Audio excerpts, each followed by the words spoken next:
I think it's underlined and confirmed in my mind that, the age we're living in, the time that I came to Christ was very much evidence that demands a verdict, kind of evangelism. So it was more confrontational, more rational. And I think a lot of folks, it needs to be conversational. I think we need to engage people, hear more of their story, let them talk, be really good listeners. So that we need to we always have tried to shy away from the salesman approach, but even more so now, I think that we need to be as natural as possible and allow the story to come out and to engage in that and look for cues to understand their story more fully.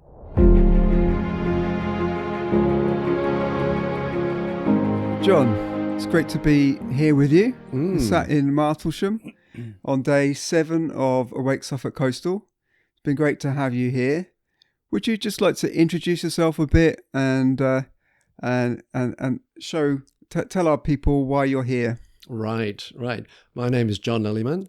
I currently reside in Kearney, Nebraska. So obviously I'm not a native of this land, although it was here in the UK that I met my wife over 40 years ago when I was backpacking through Europe. And she happened to be from the United States. So that was what gave me that American connection. And we've lived both in the United States and also in Australia.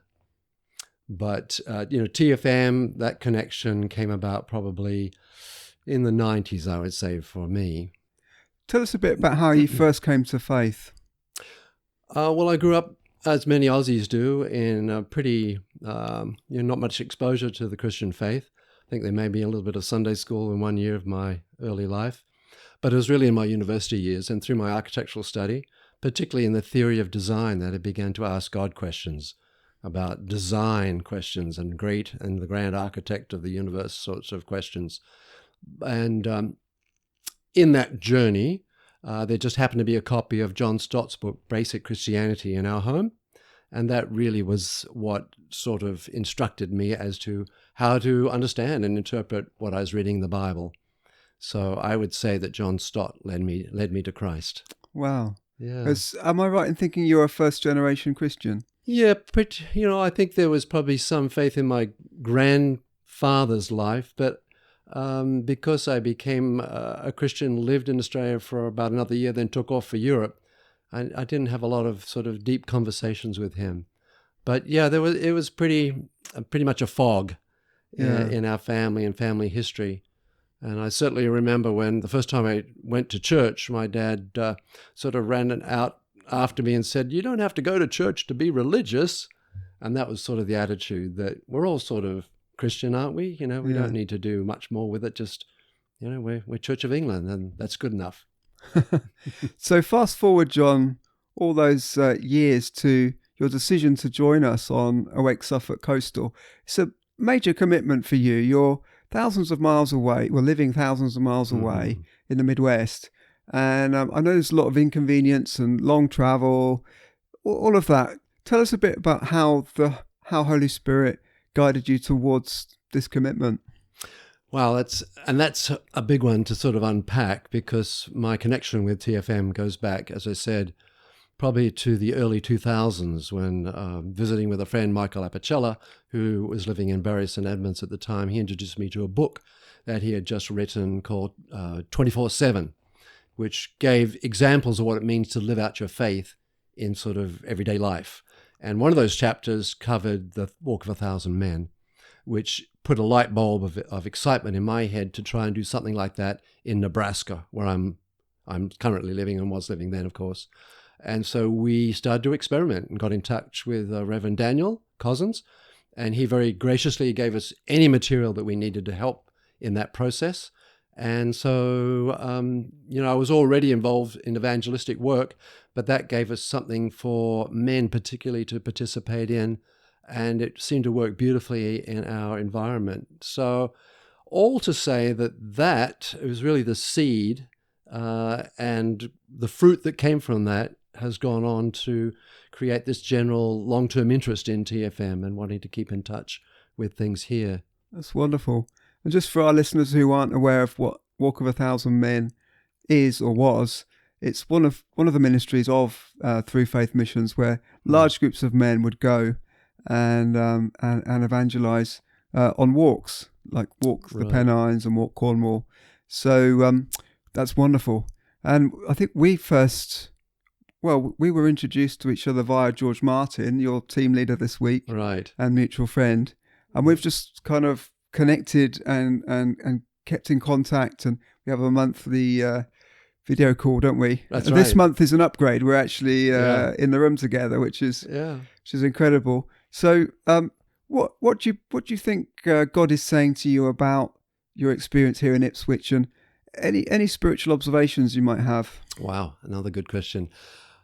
Well, I think one of the big takeaways for me, when my wife and I were first married, we were given an embroidered sort of work that had Psalm 133, how good and pleasant it is when brothers, and I would add sisters, dwell together in unity. And at the time we were given that at my wedding, I thought, I'm not really into embroidery. I don't know what we'll do with this. Will we hang it on the wall? But now I just cherish those words, and I've seen that very thing fleshed out in the mission that we have been involved in this week, and heartened by the power of that kind of unity. Because I think when brothers and sisters who come from different faith traditions can present Christ warmly and passionately, it's very disarming for the community, because they expect us to be on different pages. And so when you come to the door and someone says, well, I'm from this tradition, so I'm not interested in what you have to say, but then your partner says, well, actually, that's the faith tradition I'm from, they suddenly can't really grasp the fact that there can be two representatives here. So I love that. I love to see that, because in my mind, and I know Reverend Al from St. Augustine's here, I've heard him say that it's all about lifting up Christ and bringing Christ to people is the center of this whole mission. And that is a wonderful way we've all been united, is wanting to bring more love to Christ, more love to thee, O Lord. That's really been the heartbeat of my passion in this. I was just thinking of your team, John, and you're a big team, 13 of you in All Saints, and you've got such a range of traditions and gifts of people coming together. And we joined you for the team time on Thursday morning, I think it was. Just such a lovely sense of oneness and the Spirit being there, which I'm sure is a fruit of that, brothers dwelling together, and sisters, of course, but dwelling together in unity. John, is there a highlight from your experience so far? We're day 7. Hopefully we're not finishing yet, but is there a highlight from your week so far that you'd like to share with us? Well, one thing that jumps into my mind, obviously, we've done numerous afternoons and mornings of door to door or on the doors sorts of evangelism. And I'm always touched by the way when you start a conversation and someone opens up and they begin to open up way beyond what you expected and are very gracious to share some of the intimate details of their life, the pain and the joys of their life. And I always said to the missions we do in the US that I tell our group that, God's calling us to be like a soul doctor, or a doctor that makes a house call. And it's an incredible privilege. It's an incredible privilege to be able to speak into such an intimate part of their life, which is their spiritual journey, and to hear their stories, often painful stories, about what they've experienced in life, and then to be able to pray with them. And to be able to pray and to seek, and for them, particularly on this trip, I've asked for the Lord to really show them how much they're loved and to lavish his love on them. And that's a little bit of a new prayer direction for me, but I fully felt the Lord, this is his heart. He loves all these ones. And yes, certainly they're walking and traveling astray from perhaps where he would want them to be today. But his heart too is that he anguishes for them to come home. And on this particular mission, I have felt a burden that the Lord's heart is that they need to come home quickly, soon. Do not dawdle. The Lord longs for them now, and the time is now to turn to him. I was just thinking of our time together on the doors Thursday morning, John. Such variety, such different spiritualities. We were, without being too specific, we were talking to someone who was Hindu, who wanted us to come in and see their great big idol in the front room, and a full range of spiritual experiences and visions. I think she saw Jesus as we prayed, which was incredible. And then a Jehovah's Witness, and then who was the other one? Oh dear, it's escaped my mind now. But such variety on just that one street, right? And a range of spirituality. Oh yes, I remember now. Somebody who had a tattoo of Satan and choosing to be a follower. Whether how serious that was, we don't know. But there's such spirituality that we hardly know what to what to think.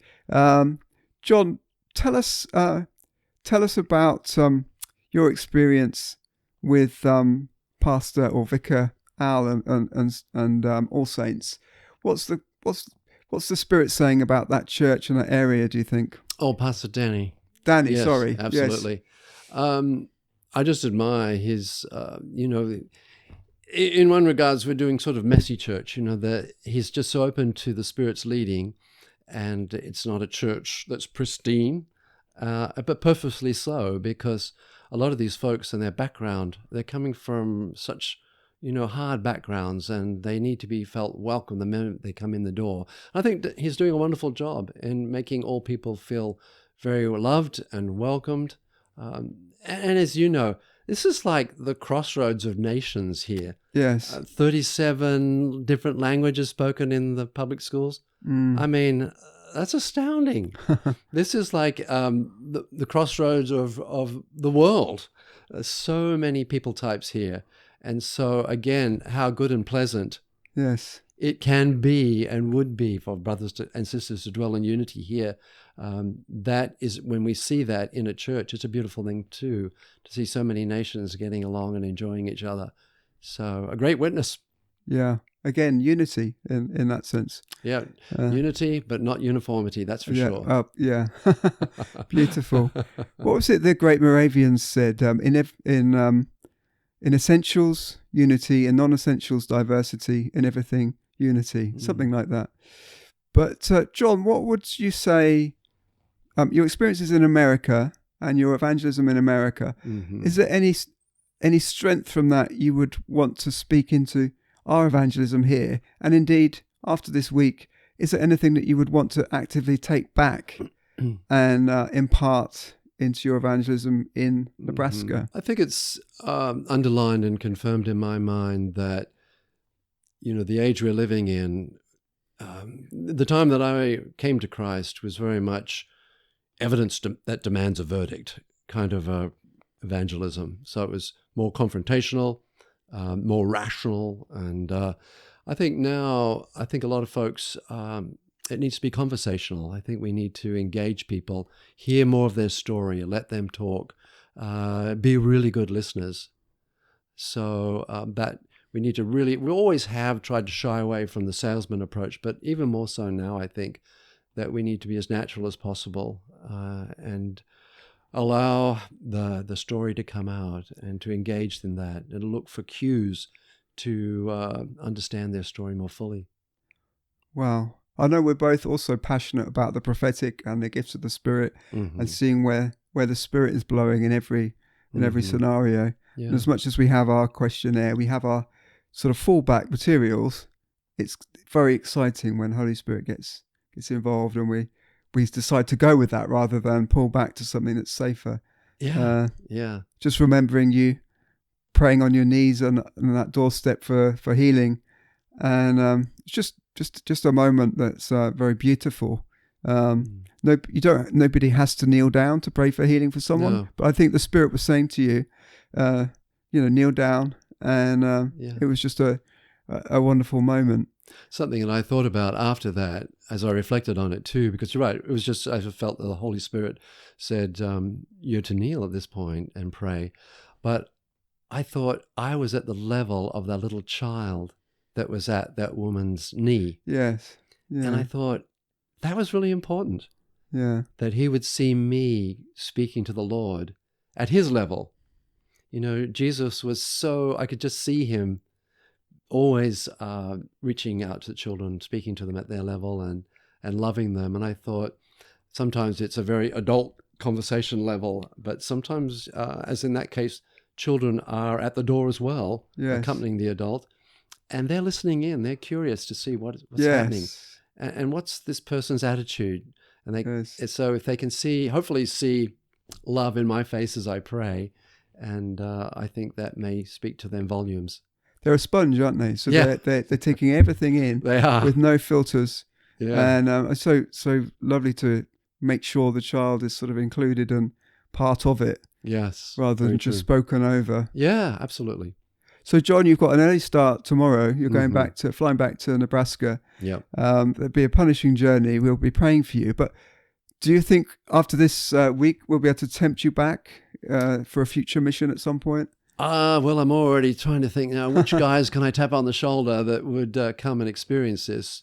Because one of my burdens that I think I shared with you is that I don't want to ever be part of a mission to be seen as the experts. And the only way you can do this stuff is you bring in the experts.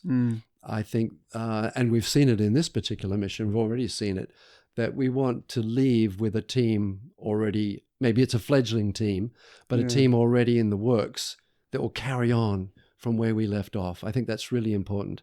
Yeah. And I think TFM is really good at emphasizing that they're looking for others to accompany on the door-to-doors from the local congregation so that they can catch the fever. Is there anything, John, that you feel Holy Spirit is specifically saying to TFM at this time? Do you have any sense of his direction for us? I thought on this morning, actually, funnily enough, from the Bible study that we've been working on. That was one of the questions that was posed to us, and again, the thought came to me that TFM would be a dynamo of inspiring and training for the go of mission. Yeah. Oh, yeah. I love that. Yeah. Yeah. That's at the heart of TFM, I think. That's the heartbeat I think so too. of TFM. Yeah. Yeah. So, John, thank you so much for your time. Thank you. I know we've pulled you away from the coalface this afternoon to do this. We're so grateful. And I'm so glad that we're connected and that this relationship goes forward, and praying you have a speedy and safe journey back to Nebraska tomorrow. And next month we'll have to have the downgrade and back to our WhatsApp video call. Right. But for the time being, John, thank you so much. Yes. Bless you. Safe travel. Yes. Thanks, Dan. Thanks care. Very much. You're a blessing and you're a huge inspiration to me. So I take that back with me to the US. Thank you so much, John. Yeah, we really appreciate the effort you've made to come. God bless. Thank you.